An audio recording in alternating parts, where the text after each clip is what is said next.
Hello students, एक बार फिर से आप सभी का स्वागत है हमारे यूट्यूब चैनल एडमिन क्लासेस में। आज की क्लास में हम 12th का जो फर्स्ट चैप्टर है वो डिस्कस करेंगे and the chapter name is reproduction in organism. In the previous lecture we already discuss about the vegetative fertilization and sexual fertilization. जो हमारे उसमें हमने कुछ टाइप्स की बात करी थी, pre fertilization events, fertilization and post fertilization event. So pre fertilization is event is further divided into the two parts. First one is gametogenesis and second one is gamete transfer. जो gametogenesis के बारे में हमने देखा था वो ये था कि gametogenesis basically a process in which the formation of the gametes can take place. मतलब गैमेटोजेनेसिस एक ऐसी प्रोसेस थी जिसमें गैमेट्स का फॉर्मेशन हो रहा था। मतलब जो मेल गैमेट है वो अपने जो मेल पेरेंट है वो अपने मेल गैमेट प्रोड्यूस कर रहा था और जो फीमेल पेरेंट है वो अपने फीमेल गैमेट प्रोड्यूस कर रहा था। आज के लेक्चर में हम गैमेट ट्रांसफर के बारे में बात करेंगे।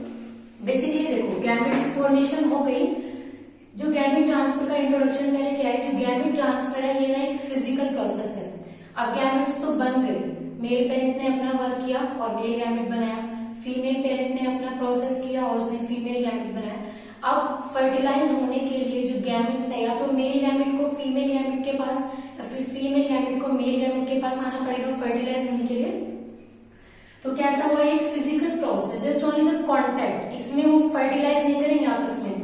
लाइक अगर हम मेल प्लांट की बात करें, मेल प्लांट का जो ये मेल रिप्रोडक्टिव ऑर्गन है, दिस वन इज एंथर, और जो लॉन्गेस्ट फिलामेंट स्ट्रक्चर है this is called as filament. और अगर फीमेल पार्ट में, so this is stigma, style and ovary. Ovary के अंदर होता है ओव्यूल। एंथर पे क्या बनते हैं हमारे pollen grains. Pollen grain are the male gamete. तो क्या हुआ, प्री फर्टिलाइजेशन में क्या हुआ था कि जो मेल रिप्रोडक्टिव ऑर्गन था उसने अपने मेल गैमेट्स बनाए, जो फीमेल रिप्रोडक्टिव ऑर्गन था उसने अपने फीमेल गैमेट्स बनाए। इस प्रोसेस में गैमेट का ट्रांसफर होगा। मतलब जो मेल गैमेट है, जो मेल गैमेट है वो फीमेल गैमेट के पास जाएगा, सिर्फ जाएगा, यानी कि यहाँ पे सिर्फ एक जस्टिंग कॉन्ट्रैक्शन इनकी होगी। ठीक है, वो एक सरफेस, जो फीमेल का जो रिप्रोडक्टिव ऑर्गन है वो इस जो पोलन ग्रेन है इसको एक सरफेस प्रोवाइड करेगा। ठीक है, उसके बाद हम इसमें एग्जांपल ले लेते हैं अर्थवॉर्म का। जैसे कि जो अर्थवॉर्म है वो हमारा एक हर्मेफ्रोडाइट। हर्मेफ्रोडाइट कौन से होते हैं, in which both the male and female gamete are present. Earthworm, suppose करो ये अर्थवॉर्म है, दिस इज रफली डायग्राम। सो इसमें क्या होता है, male gamete also present and female gamete is also present. Suppose करो ये हमारा मेल गैमेट है और ये हमारा फीमेल गैमेट है। ठीक है, अब क्या हुआ, यहाँ पे मेल रिप्रोडक्टिव ऑर्गन था, इसने अपना काम किया, मेल गैमेट बना दिया। जो फीमेल रिप्रोडक्टिव ऑर्गन वाला पार्ट था उसने अपना काम किया और फीमेल गैमेट बना दिया। लेकिन यहाँ पे कुछ तो ऐसे प्रोसेस होंगे, मतलब इसको कुछ तो ऐसी ड्राइविंग फोर्स की जरूरत पड़ेगी, ड्राइविंग फोर्स की इसको कुछ जरूरत पड़ेगी जिसकी वजह से वो क्या करे, अपना जो मेल गैमेट है वो फीमेल गैमेट तक लेके जाए और उसके बाद वो क्या करे, उसे फर्टिलाइज। ठीक है, ये तो बात हो गई बाइसेक्सुअल प्लांट्स की, बाइसेक्सुअल ऑर्गेनिजम्स की। यानी कि ये देखो कि अगर एक में भी दोनों गैमेट प्रेजेंट है ना, तो उसमें भी कुछ ना कुछ प्रोसेस, कुछ ना कुछ फिनोमिना होगा जिसकी वजह से जो मेल गैमेट है वो फीमेल गैमेट के पास है। अगर हम बात करें कॉकरोच की, तो कॉकरोच कैसा होता है, यूनिसेक्सुअल, मीन्स डाइशियस। कॉकरोच में male parent is differ from female. ये हो गया मेल पेरेंट और एक होता है फीमेल पेरेंट। ठीक है, ये मेल पेरेंट था, मेल पेरेंट ने अपना मेल गैमेट बना दिया, फीमेल पेरेंट था उसने अपना फीमेल गैमेट बना दिया। Both are differ from each other. अब मेल गैमेट कितना दूर है, बहुत ज्यादा दूर है फीमेल गैमेट से, तो कुछ ना कुछ तो इनमें भी ऐसा प्रोसेस होगा कि जो मेल गैमेट है या तो फीमेल गैमेट के पास जाए या फिर जो फीमेल गैमेट है वो मेल गैमेट के पास जाए। ठीक है, ट्रांसफर होगा। ट्रांसफर बेसिकली टू टाइप से हो सकता है, या तो स्मॉल स्केल से या फिर लार्ज स्केल से। स्मॉल स्केल से हमने किसमें देखा था, अर्थवॉर्म में। Scale basically difference. ठीक है, अर्थवॉर्म में क्या था, ये बाइसेक्सुअल हमारे ऑर्गेनिजम्स थे। मेल गैमेट भी ऊपर यहीं पे प्रेजेंट था, अर्थवॉर्म में मेल गैमेट भी यहीं पे प्रेजेंट था और फीमेल गैमेट भी यहीं पे प्रेजेंट था। तो ये क्या हुआ है, स्मॉल स्केल प्रोसेस। इसमें कॉकरोच में क्या हुआ, मेल गैमेट फीमेल गैमेट से अलग है, इंडिविजुअली अपना जो गैमेट फॉर्म कर रहे हैं, but their distance is large. तो ये कैसा हुआ है, लार्ज स्केल डिस्टेंस। ठीक है, गैमेट ट्रांसफर की बात हो गई। उसके बाद हम देखते हैं मोर्टेलिटी। मोर्टेलिटी मैं लास्ट लेक्चर में बताया था, मोर्टेलिटी मीन्स, मोर्टेलिटी वो ऑर्गेनिज्म शो करते हैं which has the capability of the movement. ये मूव कर सकते हैं from one distance to another distance, from one place to another place. अगर हम मेल गैमेट की बात करें, हम अगर देखें जो हमारा मेल गैमेट है which is called as sperm. Sperm हम किसके केस में बोल रहे हैं, in case of human, basically man में होते हैं। ठीक है, और जो हम उसको माइक्रोस्पोर्स बोल रहे थे इन case of algae, lower organism के लिए हम उसको बोल रहे थे। ठीक है, फीमेल की अगर हम बात करें तो फीमेल में क्या होता है, ओवम, और उस ऑर्गेनिजम्स के लिए क्या बोल रहे थे, स्मॉल लोअर प्लांट्स के लिए उसको बोल रहे थे हम मेगास्पोर। अब मोर्टेलिटी यानी कि इनके मूवमेंट की बात करेंगे। ठीक है, या तो मेल गैमेट मूवमेंट शो करेगा या फिर फीमेल गैमेट मूवमेंट शो करेगा। Basically most of the organism जो होते हैं हमारे फीमेल गैमेट्स मूवमेंट शो नहीं करते। इसका भी एक बेसिक रीजन है, क्यों, क्योंकि इनके अंदर क्या होता है, साइटोप्लाज्मिक कंटेंट, इनके अंदर बहुत ज्यादा साइटोप्लाज्मिक कंटेंट होता है। These are bigger in size में भी बहुत ज्यादा बिगर होते हैं। और third one is they have no flagella for movement, इनके पास कोई फ्लैजिला नहीं होती। जो उनके पास साइटोप्लाज्मिक कंटेंट है, मैंने लास्ट लेक्चर में बताया था, इसका भी एक अपना रोल होता है, क्योंकि जब जो फीमेल गैमेट था उसने मेल गैमेट से फर्टिलाइज किया, ठीक है, जायगोट बनाया, जायगोट फर्दर क्या करेगा, वहां पे रिडक्शन शो करेगा, माइटोटिक रिडक्शन वो शो करेगा, सोमैटिक डिवीजन वो शो करेगा, जिसकी वजह से वो फर्दर अपनी सेल्स को बना सके for the glorification of the human body. तो उसने उसको न्यूट्रिशन, अब किसी चीज को ब्रेक डाउन करने के लिए क्या चाहिए हमको, न्यूट्रिशन की, कुछ एनर्जी की हमको जरूरत लगी, तो जो इसका साइटोप्लाज्मिक कंटेंट है वो इसको न्यूट्रिशन प्रोवाइड कराएगा ताकि अपनी बॉडी को क्या कर सके, डिवाइड कर सके। इसी वजह से यही एक मेन रीजन होता है, जो हमारा फीमेल गैमेट होता है वो मोर्टेलिटी शो नहीं करता। Second one is cytoplasmic content लेने की वजह से ये साइज में कैसा होता है, बिगर। और third one is it has no flagella, इसके पास कोई फ्लैजिला नहीं है, इसके पास कोई सोर्स ऑफ मूवमेंट नहीं है, तो ये मूवमेंट शो नहीं करेगा। मेल गैमेट जो होते हैं these are smaller in size, ये स्मॉल साइज के होते हैं। Next one is having flagella, इनके पास फ्लैजिला है जिसकी वजह से क्या करेंगे, ये मूवमेंट शो करेंगे। ठीक है, तो बेसिकली ये डिफरेंस हुआ मेल गैमेट और फीमेल गैमेट में। ये क्वेश्चन आपके एनसीईआरटी बुक में है कि क्यों जो फीमेल गैमेट से वो मूवमेंट शो नहीं करते और क्यों मेल गैमेट मूवमेंट शो करते हैं। ठीक है, बट इसमें भी एक एक्सेप्शन है। एक्सेप्शन ये है कि most of the organism in most of the lower plant जो हमारे फीमेल गैमेट्स हैं वो मूवमेंट शो करते हैं। जैसे कि मैंने बताया था कि गैमेट्स हमारे कितने टाइप के होते हैं, 2 टाइप्स के, isogametes and heterogametes. Isogametes are those in which there is no morphological distinction between the male and the female gamete, यानी कि आइसोगैमेट्स में हम ये डिस्टिंग्विश नहीं कर सकते कि कौन सा इसमें मेल गैमेट है और कौन सा इसमें फीमेल गैमेट है। आइसोगैमेट्स में हमने देखा था, iso means same, both are same, दोनों ही जो हमारे गैमेट्स थे वो कैसे थे, morphologically same, both bearing flagella, either one is female और मेल। ठीक है, दोनों के पास क्या थी, फ्लैजिला थी फॉर द मूवमेंट। और अगर हमने हेटेरोगैमेट्स की बात करी थी तो हमने उसमें 2 टाइप के वो देखे थे, एक तो देखा था स्पर्म जो क्या करेगा, मूवमेंट शो करेगा, और दूसरा ओवम जिसके पास कोई फ्लैजिला नहीं है, यानी उसके पास नो मोर्टाइल, वो मोर्टेलिटी शो नहीं करेगा। ठीक है, तो क्या हुआ, आइसोगैमेट्स में यानी कि किसी न किसी ऑर्गेनिजम्स में जो हमारा फीमेल गैमेट है वो भी मोर्टेलिटी शो करता है, either of having the cytoplasmic content, मतलब मतलब यहाँ पर भी उसके पास साइटोप्लाज्मिक कंटेंट तो है, वो फर्दर डिवीजन में हेल्प तो करेगा, लेकिन हम मॉर्फोलॉजिकली उसको डिवाइड नहीं कर सकते। ठीक है, उसके बाद हम देखते हैं अगर हम देखें कि मोस्ट ऑफ द जो हमारे प्लांट हैं unisexual and another one is bisexual. Unisexual having only one sex, either one is male or female. Bisexual में क्या होता है, both sexes are present। ठीक है, क्या हुआ, यूनिसेक्सुअल में सिर्फ एक सेक्स प्रेजेंट हो गया तो मेल या फिर फीमेल, और बाइसेक्सुअल में दोनों सेक्स यहाँ पे प्रेजेंट हो गए।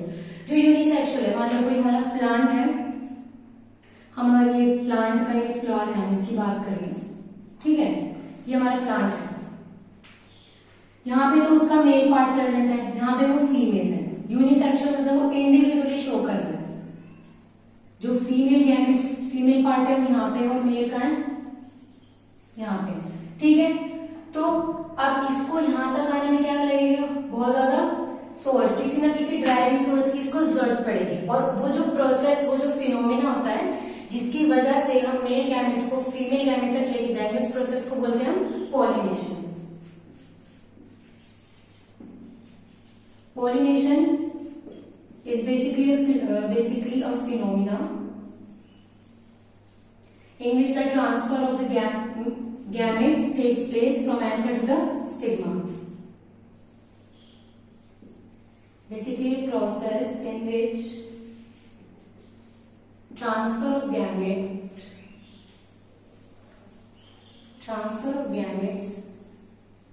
takes place from anther to stigma। इसको आप नोट कर लो, this one is important for 1 marks.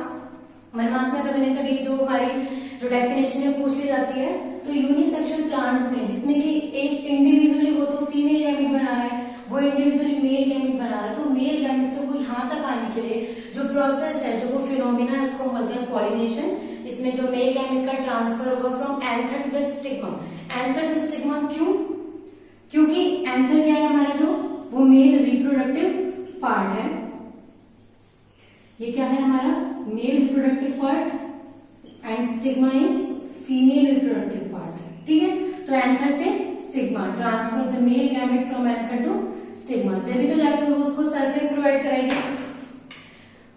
जो बायसेक्सुअल प्लांट है, बायसेक्सुअल प्लांट में क्या होगा, both the sexes are present on the same plant, male reproductive part भी उसी पे प्रेजेंट होगा, फीमेल रिप्रोडक्टिव पार्ट भी उसी पे प्रेजेंट होगा। तो हल्का सा ड्राइविंग फोर्स, अगर हम उसको हल्का सा मूवमेंट करें with help of the wind या किसी प्रोसेस से, इन्वायरमेंटल प्रोसेस से, ठीक है, तो क्या होगा, जो पोलर ग्रेन होंगे वो एंथर से शेड ऑफ होकर स्टिग्मा पे आ जाएंगे और बोथ विल फर्टिलाइज। ठीक है, उसके बाद हम देखते हैं पॉलिनेशन बेसिकली डिवाइड होगी 3 पार्ट में। अब देखो ऐसा तो है नहीं जो प्लांट्स हैं वो हमारे सिर्फ लैंड पे होते हैं, वाटर में भी बहुत सारे प्लांट्स होते हैं। तो जो पॉलिनेशन है उसको हम 3 पार्ट में डिवाइड कर सकते हैं। First one is anemophily, means the pollination takes place with the help of insect.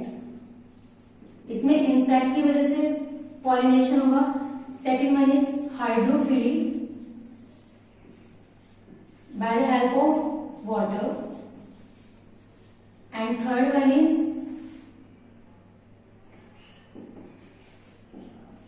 entomophily, this one is from wind, this one is from insect। ठीक है, एनिमोफिली मतलब with the help of the wind, hydrophily with the help of the water, and entomophily with the help of the insect. ठीक है, यानी wind, अगर कोई plant है हमारा, मान लीजिए इतनी दूर यहाँ पे हमारा प्लांट है और इसके पास क्या है, मेल गैमेट्स यहाँ पे प्रेजेंट है। ठीक है, उसे बहुत दूर, बहुत ज्यादा डिस्टेंस पे क्या है, यहाँ पे हमारे फीमेल गैमेट्स प्रेजेंट है। यहाँ पे हमारे फीमेल जो पार्ट है वो प्रेजेंट है।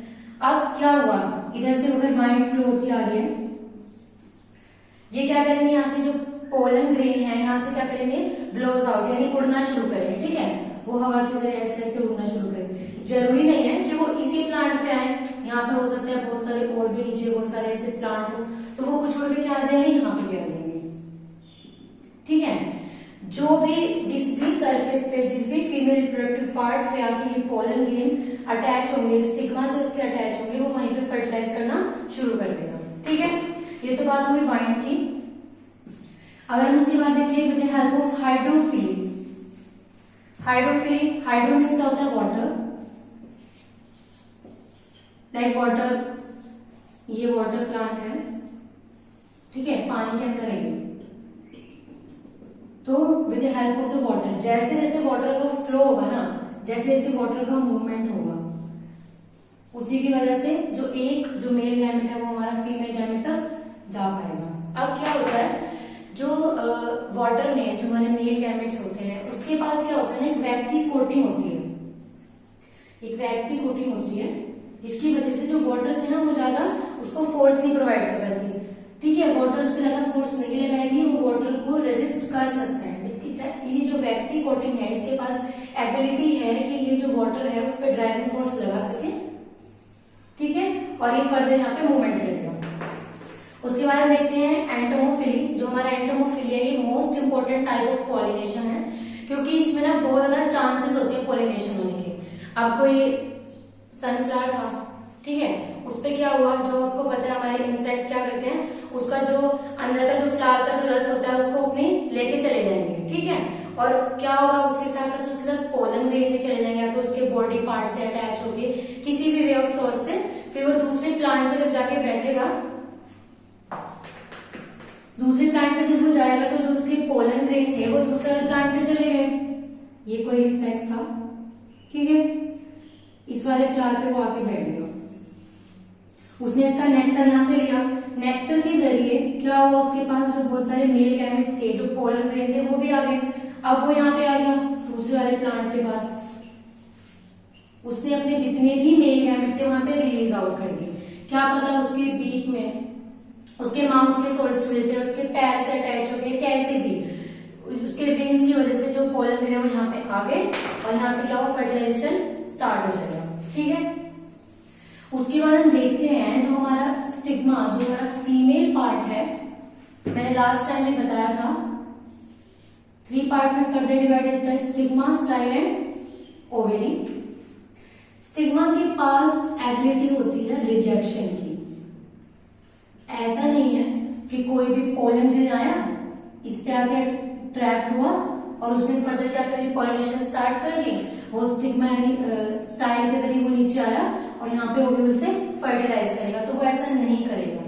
जो इसकी कंडीशन को, जो स्टिग्मा की कंडीशन को के अकॉर्डिंग प्रॉपर होंगे, फर्टिलाइजेशन करने के लिए होंगे एबल, वो ही सिर्फ अंदर जा पाएंगे। ठीक है, क्या हुआ, जब स्टिग्मा के ऊपर वो आ गया, हमारा जो मेल गैमेट था वो स्टिग्मा के ऊपर आ गया, अब वो क्या करेगा, यहाँ से पोलन ट्यूब बनानी शुरू करेगा। ये हमारा स्टिग्मा है, stigma, style and ovary. Ovary के अंदर क्या होता है, ओव्यूल। तो ये जो एंथर था इसने क्या किया, यहाँ पे जो पोलन ट्यूब बनानी क्या करी, शुरू करी। अब ये जो पोलन ट्यूब है ना, ये हेल्प करेंगे passage of the male gamete. जो पोलन ट्यूब है इसके पास क्या होगा, कहीं ना कहीं मेल गैमेट प्रेजेंट होगा। अब ये जो मेल गैमेट्स हैं, ये जो मेल गैमेट होंगे ये क्या करेंगे, इस ओव्यूल से फर्टिलाइज करेंगे। ठीक है, तो बेसिकली जो पार्ट है, जो स्टाइल वाला पार्ट है, ये हमारे हेल्प करता है for the passage of the male gamete from stigma to ovary. उसके बाद हम लास्ट में देखते हैं मोस्ट ऑफ द ब्रायोफाइट्स। जो ब्रायोफाइट्स होते हैं, एक इंपॉर्टेंट टर्म इनके लिए बहुत ज्यादा दी गई है, bryophytes are the amphibian of plant kingdom. Amphibians of plant kingdom. Amphibians क्या होते हैं, amphibians which showing 2 mode of life. जो 2 मोड ऑफ लाइफ शो करते हैं, लैंड पे भी और वाटर में भी। जो ब्रायोफाइट्स होते हैं ना, ये two mode of amphibian, basically जो एम्फी यानी कि एम्फी वर्ड जब यूज करते हैं वो टू मोड ऑफ लाइफ के लिए शो करते हैं। यानी जो ब्रायोफाइट्स हैं वो लैंड पे, कुछ जो अपनी लाइफ साइकिल होती है वो लैंड पे शो करते हैं, another one is from water. ठीक है, तो आज के लेक्चर के लिए इतना ही। नेक्स्ट लेक्चर में हम इसका जो third one, pre fertilization event का जो थर्ड पार्ट है फर्टिलाइजेशन, वो डिस्कस करेंगे। इस लेक्चर से रिलेटेड आपकी जो भी प्रॉब्लम्स हैं वो हमको कमेंट बॉक्स में शेयर कीजिए, उसके जो आंसर्स हैं हम फर्दर लेक्चर में डिस्कस करेंगे। थैंक यू, और जितना ज्यादा हो सके प्लीज मेरी वीडियो को शेयर कीजिए। Thank you, like my video and subscribe my channel.